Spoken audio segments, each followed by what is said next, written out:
10ാം class തുല്യതാ പരീക്ഷയിൽ കണക്കിൽ ഏറ്റവും എളുപ്പമുള്ള ഒരു അധ്യായമാണ് സമാന്തര ശ്രേണി എന്ന് പറഞ്ഞ അധ്യായം. വളരെ എളുപ്പത്തിൽ മാർക്ക് സ്കോർ ചെയ്യാൻ പറ്റുന്ന ഒരു അധ്യായമാണത്. സാധാരണ 10ാം ക്ലാസ്സിൽ പോലും ഏറ്റവും കൂടുതൽ മാർക്ക് മേടിക്കാൻ കഴിയുന്ന കണക്കിലെ ഒരു അധ്യായത്തിൻ്റെ ഒരു സെക്ഷനാണ് സമാന്തര ശ്രേണി.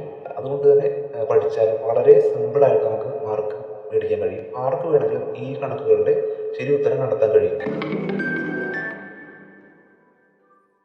എന്താണ് സംഖ്യാശ്രേണി?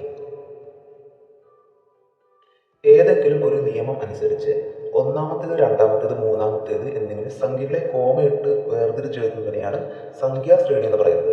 ഉദാഹരണത്തിന് 1, 2, 4, 8, 16, 32 അങ്ങനെ തുടർന്ന് പോകുന്ന ഒരു സംഖ്യാശ്രേണിയാണത്.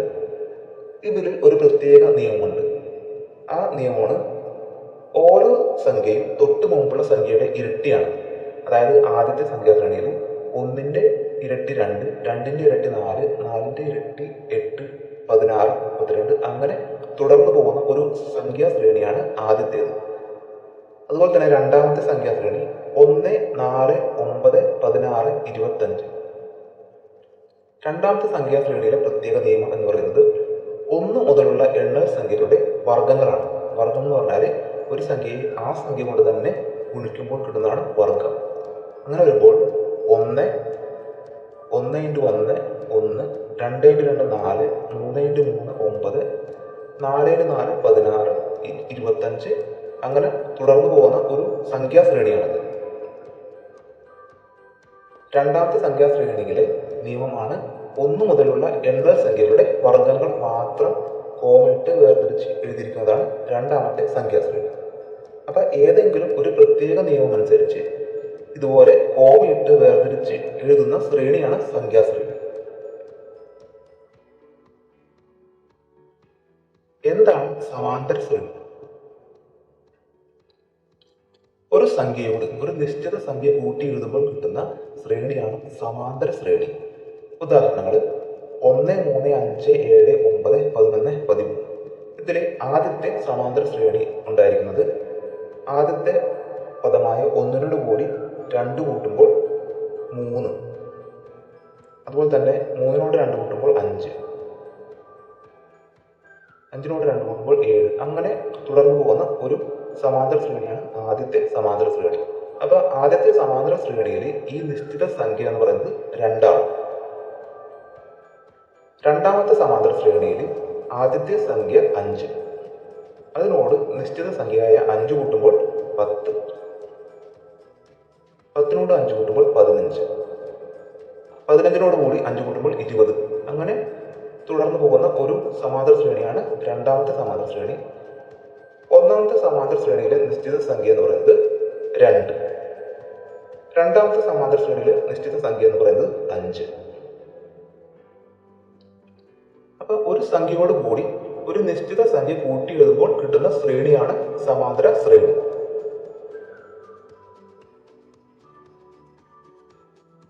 എന്താണ് ഒരു സമാന്തര ശ്രേണിയിലെ പൊതുവ്യത്യാസം? ഒരു സമാന്തര ശ്രേണിയിലെ ഏതെങ്കിലും ഒരു പദത്തിൽ നിന്ന് തൊട്ട് മുൻപുള്ള പദം കുറയ്ക്കുമ്പോൾ കിട്ടുന്ന സംഖ്യയാണ് പൊതുവ്യത്യാസം. താഴെ കാണുന്ന സമാന്തര ശ്രേണികളിൽ ഇതിലെ ആദ്യത്തെ സമാന്തര ശ്രേണി 1, 3, 5, 7, 9 അങ്ങനെ തുടർന്ന് പോകുന്ന ഒരു സമാന്തര ശ്രേണി. ആ സമാന്തര ശ്രേണി ഉണ്ടായിരുന്നത് ആദ്യ പദം 1, അതിനോട് കൂടി 2 കൂട്ടുമ്പോൾ 3, 3 + 2 5 + 2 7 അങ്ങനെ തുടർന്ന് പോകുന്ന സമാന്തര ശ്രേണി. രണ്ടാമത്തെ സമാന്തര ശ്രേണി ഉണ്ടായിരുന്നത് ആദ്യ പദം 5, അതിനോട് 5 കൂട്ടുമ്പോൾ 10, 10 + 5 15, 15 + 5 15 + 5 20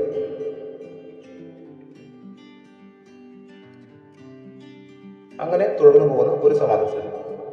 ഇതിലെ പൊതുവ്യത്യാസം എന്ന് പറയുന്നത് ഏതെങ്കിലും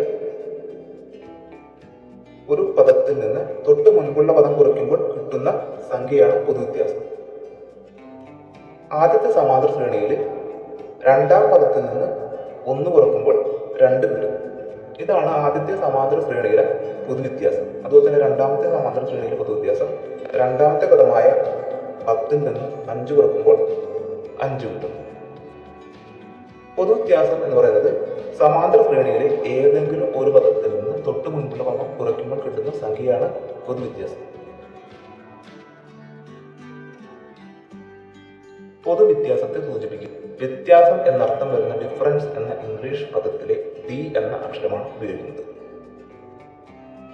താഴെ കാണുന്ന സമാന്തര ശ്രേണിയിൽ 4 + 3 7 + 3 10 + 3 13 അങ്ങനെ പോകുന്ന ഒരു സമാന്തര ശ്രേണിയിലെ പൊതുവ്യത്യാസം എന്ന് പറയുന്നത് ഡി സമം 7 - 4, അതായത് രണ്ടാം പദമായ 7 നിന്ന് ഒന്നാം പദമായ 4 കുറയ്ക്കുമ്പോൾ 3 ലഭിക്കുന്നു. ഈ 3 ഡിഫറൻസ് ഡി അഥവാ പൊതുവ്യത്യാസം. ഒരു സമാന്തര ശ്രേണിയിലെ ഒന്നാം പദത്തെ x1 എന്നും രണ്ടാം പദത്തെ x2 എന്നും മൂന്നാം പദത്തെ x3 എന്നും നമുക്ക് വിളിക്കാം. അങ്ങനെ വരുമ്പോൾ അവസാന പദം അഥവാ n-ാം പദത്തെ xn എന്നും സൂചിപ്പിക്കാം. അപ്പോൾ ഒരു സമാന്തര ശ്രേണിയെ നമുക്ക് താഴെ കാണുന്ന വിധത്തിൽ എഴുതാം. x1, x2, x3, x4, x5 അങ്ങനെ കണ്ടിന്യൂസ് ആയിട്ട് പോയി അവസാനം xn. ഇപ്പോൾ കാണുന്ന സമാന്തര ശ്രേണിയിലെ 6, 10, 14, 18, 22 അവസാനം 56. അതിൽ x1 എന്നത് x1 എന്നത് 6, x2 എന്നത് 10, x3 14, x4 18, x5 22, അവസാനം xn. അവസാന പദം xn സമം 56. അപ്പൊ ഒരു സമാന്തര ശ്രേണിയിലെ എല്ലാ പദങ്ങളെയും അവരുടെ സ്ഥാനമനുസരിച്ച് x1, 2, 3 അങ്ങനെ നമുക്ക് വിളിക്കാം.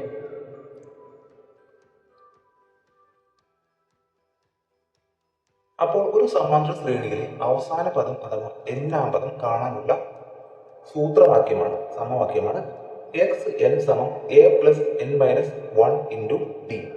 ഈ സമവാക്യമാണ് നമുക്ക് മാർക്ക് നേടിത്തരുന്ന ഒരു പ്രധാനപ്പെട്ട കാര്യം. ഈ ഇക്വേഷൻ എല്ലാവരും പഠിച്ചിരിക്കണം. ഈ ഇക്വേഷനാണ് നമുക്ക് കണക്ക് ചെയ്യാനുള്ള ഒരു താക്കോൽ.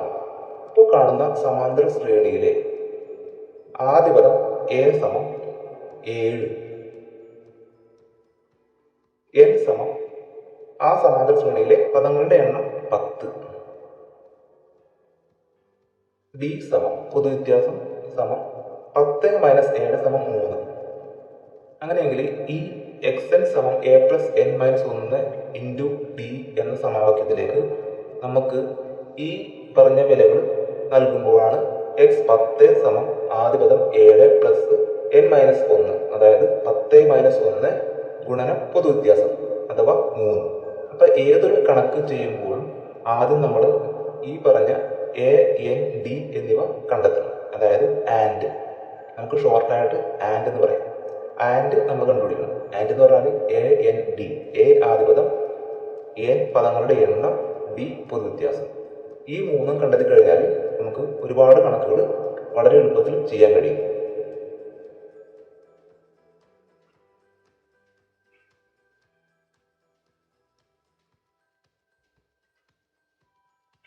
പത്ത്, 15, 20, 25 എക്സെട്ര എന്ന സമാന്തര ശ്രേണിയിലെ 5-ാം പദം, 10-ാം പദം, 20-ാം പദം, n-ാം പദം എന്നിവ കാണുക.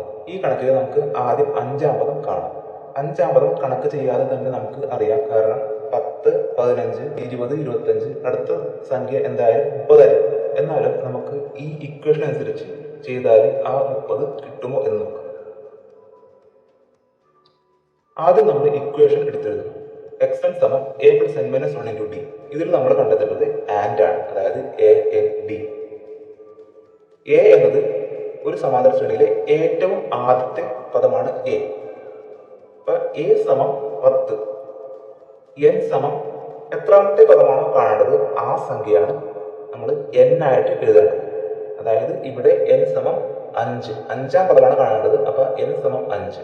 പൊതുവ്യത്യാസം 2-ാം പദത്തിൽ നിന്ന് 1-ാം പദം കുറയ്ക്കുമ്പോൾ 15 - 10 സമം 5. ഇനി നമുക്ക് ഈ ഇക്വേഷനിലോട്ട് നമുക്ക് കിട്ടിയ ആ വാല്യൂസ് അപ്ലൈ ചെയ്യണം. 5-ാം പദം x5, n-ന്റെ സ്ഥാനത്ത് 5, xn എന്നത് x5 ആയിട്ട് മാറും. x5 സമം ആദ്യ പദം 10 പ്ലസ് ബ്രാക്കറ്റിൽ n മൈനസ് 1 പകരം എന്നിന്റെ വാല്യൂ 5 ആണ്. അപ്പൊ 5 മൈനസ് 1 ഗുണനം 5 എന്നത് 5 പൊതുവ്യത്യാസം. അതിനുശേഷം ക്രിയ ചെയ്യുമ്പോൾ ആദ്യ പദം 10 പ്ലസ് ബ്രാക്കറ്റിനുള്ളിൽ ക്രിയ ചെയ്യുമ്പോൾ 5 മൈനസ് 1 സമം 4. അപ്പൊ 10 പ്ലസ് 4 ബ്രാക്കറ്റിനുള്ളിൽ ക്രിയ ചെയ്ത് കഴിയുമ്പോൾ നമ്മൾ ബ്രാക്കറ്റ് മാറ്റണം. അപ്പൊ 4 ഇൻറ്റു 5 ഈ ക്രിയ ചെയ്യുമ്പോൾ 10 പ്ലസ് 20, അതായത് 4 ഇൻറ്റു 5 20. ഇങ്ങനെ വരുമ്പോൾ 10 പ്ലസ് 4 ഇൻറ്റു 5 ഇതിൽ ആദ്യം ചെയ്യേണ്ടത് ഏതാണെന്ന് അറിഞ്ഞിരിക്കണം. 10 പ്ലസ് 4 ഇൻറ്റു 5 എന്ന് പറഞ്ഞാൽ ഇതിൽ ആദ്യം ചെയ്യേണ്ടത് 4 ഇൻറ്റു 5 ഗുണനമാണ് ഇതിൽ ആദ്യം ചെയ്യേണ്ടത്. അതിനുശേഷമാണ് നമ്മൾ കൂട്ടേണ്ടത്. അതായത് 4 ഇൻറ്റു 5 ഗുണിച്ച ശേഷം 10 കൂട്ടണം. അപ്പൊ 10 പ്ലസ് 20, 4 ഇൻറ്റു 5 ഗുണിച്ചത് 20, 10 പ്ലസ് 20 സമം 30. അതേ ചോദ്യത്തില് 10ാം പദം എങ്ങനെ കാണാമെന്ന് നോക്കാം. 10, 15, 20, 25 സമാന്തര ശ്രേണിയിൽ 5ാം പദം നമ്മൾ കണ്ടു. ഇനി 10ാം പദം എങ്ങനെ കാണാമെന്ന് നോക്കാം. ആദ്യം നമ്മൾ ഇക്വേഷൻ എടുത്തെഴുതണം. എക്സ് എൻ സമം A plus N minus 1 into D. ഇതിൽ ആൻഡിന്റെ വില കാണാം. And A N D. A എന്നത് ആദ്യ പദം, സമാന്തര ശ്രേണിയിലെ ഏറ്റവും ആദ്യത്തെ പദം എ സമം 10.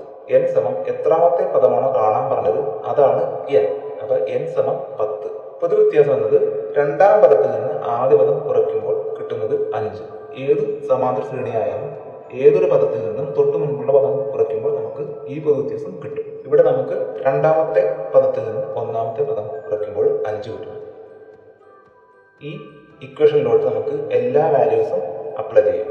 അപ്പോൾ 10ാം പദം എക്സ് 10 സമം ആദ്യ പദം 10 പ്ലസ് എൻ മൈനസ് 1 എന്നത് 10 മൈനസ് 1 ആകും. എന്നിന്റെ സ്ഥാനത്ത് നമ്മൾ 10 എന്ന വില കൊടുത്തു. അപ്പൊ 10 മൈനസ് 1 ഇൻറ്റു പൊതുവ്യത്യാസം 5. അങ്ങനെ വരുമ്പോൾ 10 പ്ലസ് ബ്രാക്കറ്റിനുള്ളിലെ ക്രിയ ആദ്യം ചെയ്യണം. അപ്പൊ 10 മൈനസ് 1 9 ഇൻറ്റു 5. ഇങ്ങനെ വരുമ്പോൾ ആദ്യം നമ്മൾ ഗുണനം ചെയ്യണം. അപ്പൊ 10 പ്ലസ് 9 ഇൻറ്റു 5 45. ഉത്തരം 10 പ്ലസ് 45 55.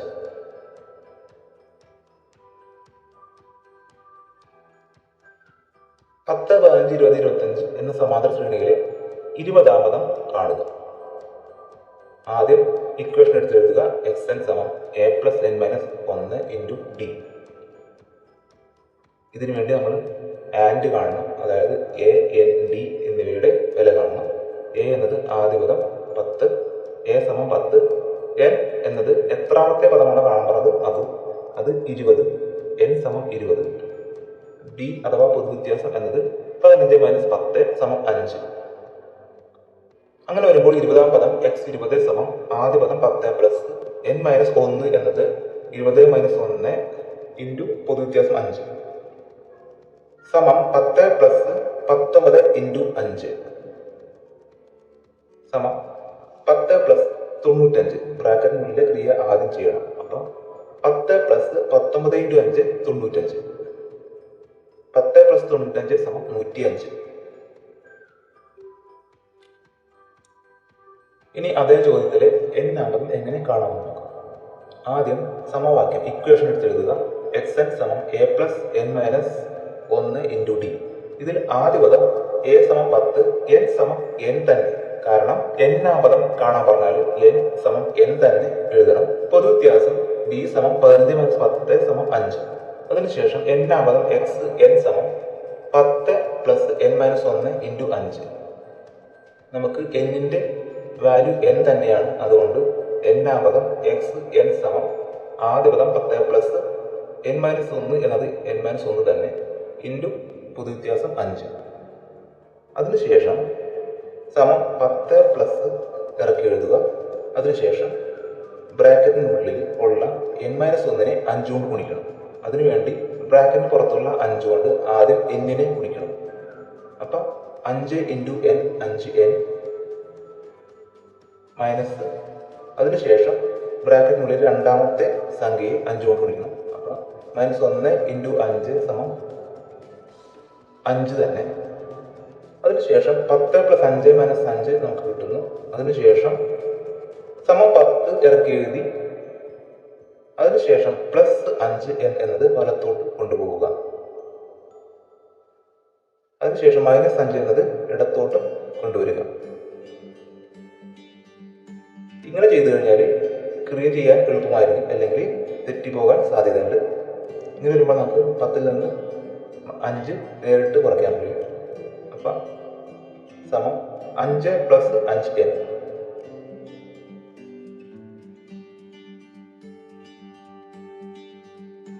3, 8, 13, 18, 23 എന്ന സമാന്തര ശ്രേണിയിലെ 10ാം പദം, n-ാം പദം എന്നിവ കാണും. ആദ്യം നമുക്ക് ഇക്വേഷൻ എടുത്തെഴുതാം. xn സമം a + n - 1 × d. ആദ്യം ആൻഡ് കാണുക, ആൻഡിന്റെ വില കാണുക. ആൻഡ് എന്ന് പറഞ്ഞാൽ a n d. a എന്നത് സമാന്തര ശ്രേണിയിലെ ഏറ്റവും ആദ്യത്തെ പദം 3. n എന്ന് പറയുന്നത് എത്രാമത്തെ പദമാണോ കാണേണ്ടത് അതാണ് n. അത് ഇവിടെ n സമം 10. പൊതുവ്യത്യാസം d സമം 8 - 3 സമം 5. 10ാം പദം x 10 സമം ആദ്യ പദം 3 പ്ലസ് n - 1 പകരം 10 - 1 ഇൻറ്റു പൊതുവ്യത്യാസം 5. അങ്ങനെ വരുമ്പോൾ സമം ആദ്യ പദം 3 പ്ലസ് ബ്രാക്കറ്റിനുള്ളിലെ ക്രിയ ചെയ്യുമ്പോൾ 10 - 1 സമം 9. അപ്പം 3 + 9 ഇൻറ്റു 5. ബ്രാക്കറ്റിനുള്ളിൽ ക്രിയ ചെയ്ത് കഴിഞ്ഞാൽ ബ്രാക്കറ്റ് മാറ്റാം. ബ്രാക്കറ്റ് മാറ്റുമ്പോൾ അതിൻ്റെ ഇപ്പുറത്ത് ഗുണനം വരും. അപ്പം 3 + 9 ഇൻറ്റു 5. ഇങ്ങനെ വരുമ്പോൾ ആദ്യം നമ്മൾ ഗുണനം ചെയ്യണം. അപ്പം 3 + 9 × 5 45. 45 + 3 സമം 48. ഇനി അതേ സമാന്തര ശ്രേണിയിലെ n-ാം പദം കാണും. ആദ്യം ഇക്വേഷൻ എടുത്തെഴുതുക. xn സമം a + n - 1 × d.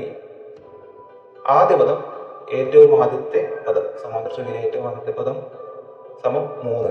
a സമം 3. n സമം n തന്നെ, കാരണം n-ാം പദം കാണാൻ പറഞ്ഞാൽ n എപ്പോഴും n തന്നെയായിരിക്കും.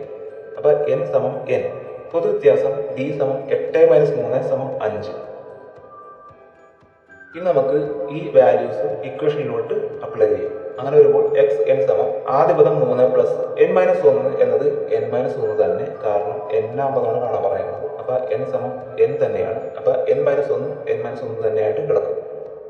n - 1 ഇൻറ്റു പൊതുവ്യത്യാസം 5. അതിനുശേഷം സമം 3 പ്ലസ് ആദ്യ പദം പ്ലസ് ഇറക്കി എഴുതുക. അതിനുശേഷം ബ്രാക്കറ്റിനുള്ളിലെ n - 1 5 കൊണ്ട് ഗുണിക്കുമ്പോൾ ബ്രാക്കറ്റിനുള്ളിലെ ഏറ്റവും ആദ്യത്തെ n-നെ 5 കൊണ്ട് ഗുണിക്കുക. അപ്പം ബ്രാക്കറ്റിൽ 5 ഇൻറ്റു n മൈനസ് 1 ഇൻറ്റു 5 5. അപ്പം ബ്രാക്കറ്റിനുള്ളിലെ ആദ്യത്തെ n-നെ 5 കൊണ്ട് ഗുണിക്കുമ്പോൾ 5n മൈനസ് ബ്രാക്കറ്റിനുള്ളിലെ രണ്ടാമത്തെ -1-നെ 5 കൊണ്ട് ഗുണിക്കുമ്പോൾ -5. അങ്ങനെ വരുമ്പോൾ 3 plus 5 into n 5n minus 5 into 1 5 തന്നെ. അതിനുശേഷം സമം 3 ഇറക്കി എഴുതുക. ഈ -5 ഇടത്തോട്ട് കൊണ്ടുവരിക. അതിനുശേഷം +5n വലത്തോട്ട് കൊണ്ടുപോവുക. അപ്പോൾ നമുക്ക് 3 - 5 + 5n കിട്ടുന്നു. ഇത് നമുക്ക് ചെയ്യേണ്ടത് ഈ 3ൽ നിന്ന് 5 കുറയ്ക്കുക എന്നതാണ്. 3 - 5 ആണ് വന്നിരിക്കുന്നത്. അപ്പൊ 3ൽ നിന്ന് 5 ആണ് കുറയ്ക്കേണ്ടത്, അല്ലാതെ 5ൽ നിന്ന് നമുക്ക് 3 കുറയ്ക്കാൻ പറ്റൂല. അപ്പൊ 3ൽ നിന്ന് 5 കുറക്കുന്നത് ഒരു ചെറിയ സംഖ്യയിൽ നിന്ന് വലിയ സംഖ്യ കുറയ്ക്കാനായിട്ട് സംഖ്യകൾ തമ്മിലുള്ള വ്യത്യാസം കണ്ടിട്ട് വലിയ സംഖ്യയുടെ ചിഹ്നമിടണം. ഇതിൽ 3 എന്നത് ചെറിയ സംഖ്യയും 5 എന്നത് വലിയ സംഖ്യയുമാണ്. സംഖ്യകൾ തമ്മിലുള്ള വ്യത്യാസം 5 - 3 2. എന്നിട്ട് വലിയ സംഖ്യയുടെ ചിഹ്നം 5ന്റെ ചിഹ്നം -2 + 5.